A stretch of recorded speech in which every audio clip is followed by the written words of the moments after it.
Me es un privilegio estar con ustedes, hermanos y hermanas, en la fe, para compartirles un mensaje que se llama ¿de qué lado estás?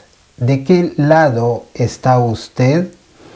¿Está del lado de Cristo? ¿O de qué lado está usted? Muchas veces nos hacemos llamar cristianos, pero realmente no estamos del lado de Cristo. Estamos del otro lado. Es como un grupo de personas que están en un lugar y de pronto viene una mujer que es adivina, que lee la suerte y le pregunta a este grupo de personas: ¿quién de ustedes quieren que le lea la suerte? Y del grupo, algunos van a esta mujer para que les lea las cartas, para que les vea la suerte. Pero otro grupo no va. El grupo que ha ido con esta mujer adivina son las personas que no están del lado de Cristo. Pero el grupo que se ha quedado y que no ha ido con esta mujer adivina son las personas que sí están del lado de Cristo.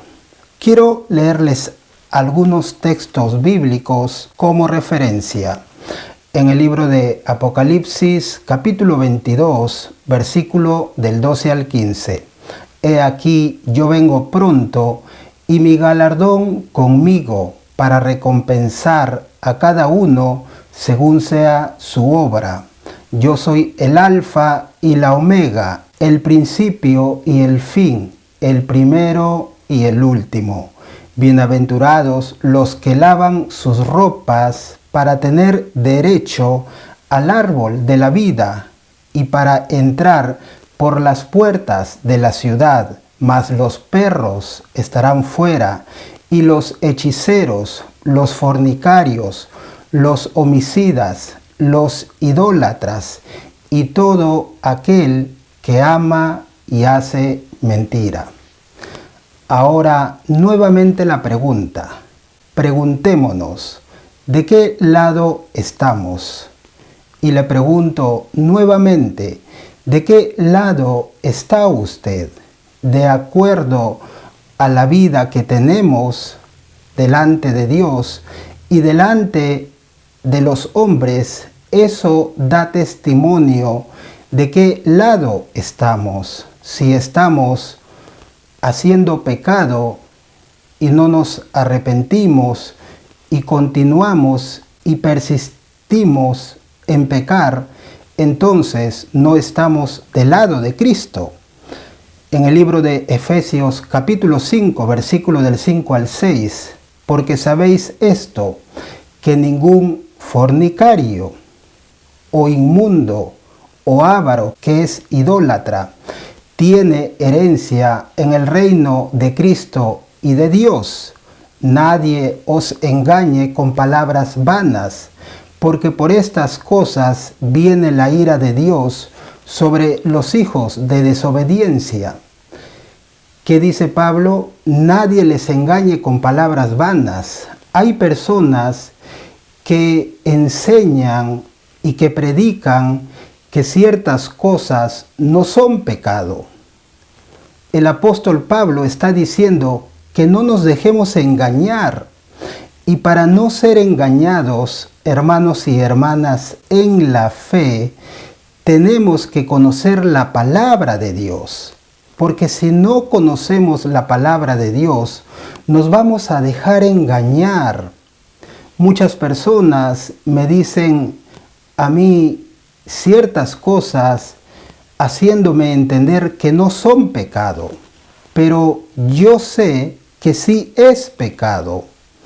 Es entre yo y Dios, entre mi persona y Dios, cómo estoy yo delante de Dios. Recuerde, el apóstol Pablo dice que no nos dejemos engañar, porque muchas personas nos pueden decir esto no es pecado, esto tampoco y esto tampoco. Y realmente sí ser pecado. Y si nosotros creemos todo lo que escuchamos y no escudriñamos individualmente las escrituras y no oramos para que Dios nos abra el entendimiento, vamos a ser engañados. Hay millones y millones de personas engañadas, así como usted lo escucha. Millones y millones de personas engañadas. ¿Por qué razón? Porque creen todo lo que escuchan y ellos mismos no escudriñan la palabra de Dios. La palabra de Dios dice: mi pueblo fue destruido porque le faltó conocimiento. Recuerde, usted cuando escuche un mensaje o una predicación, asegúrese que está de acuerdo a la palabra de Dios. Ore a Dios para que Dios le abra el entendimiento y usted pueda entender correctamente.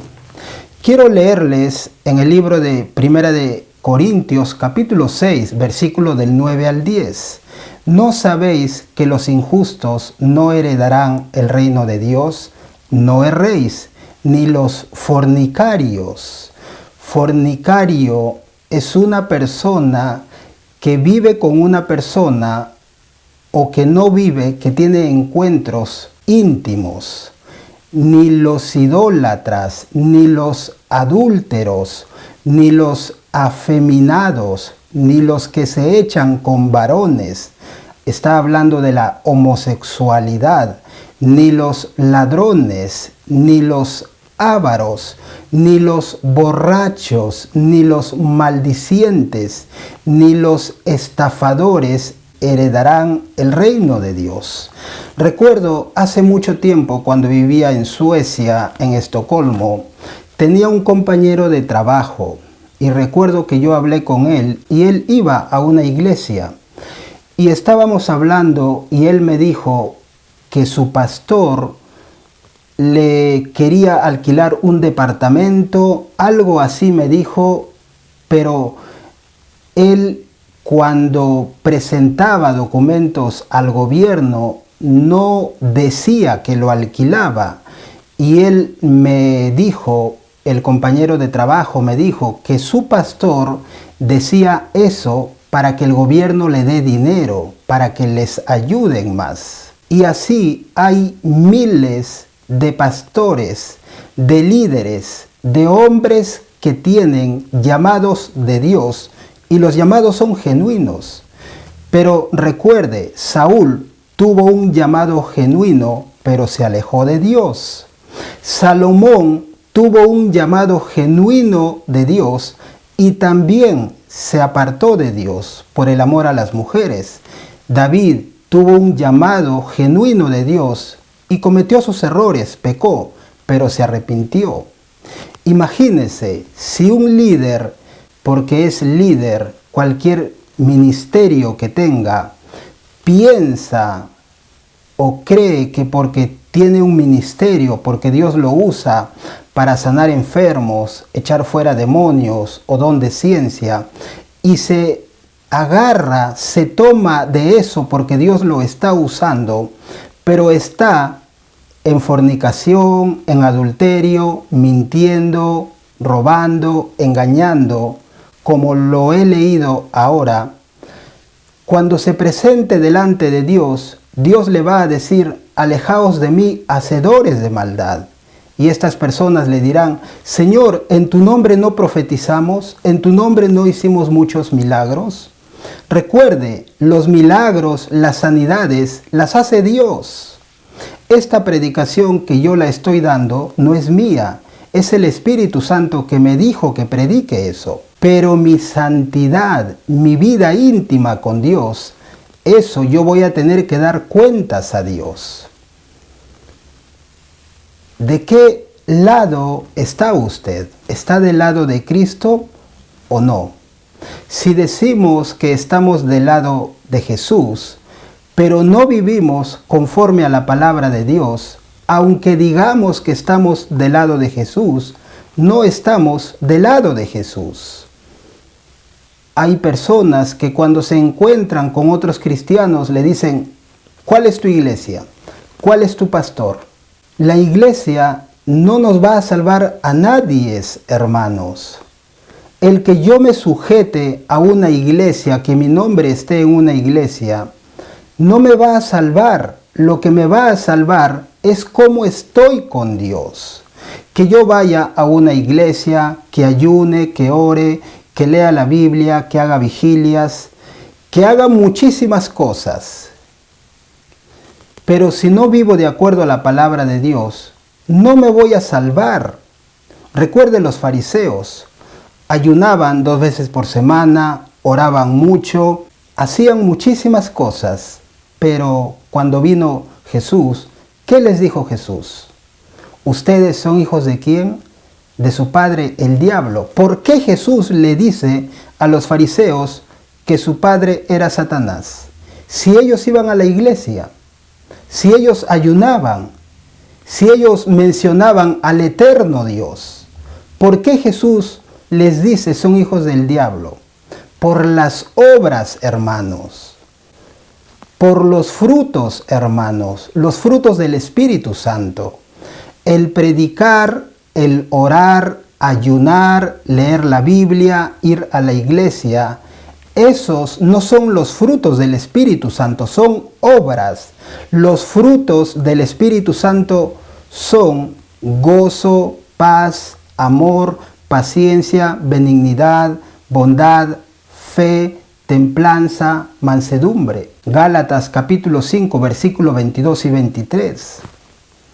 ¿De qué lado estamos, hermanos?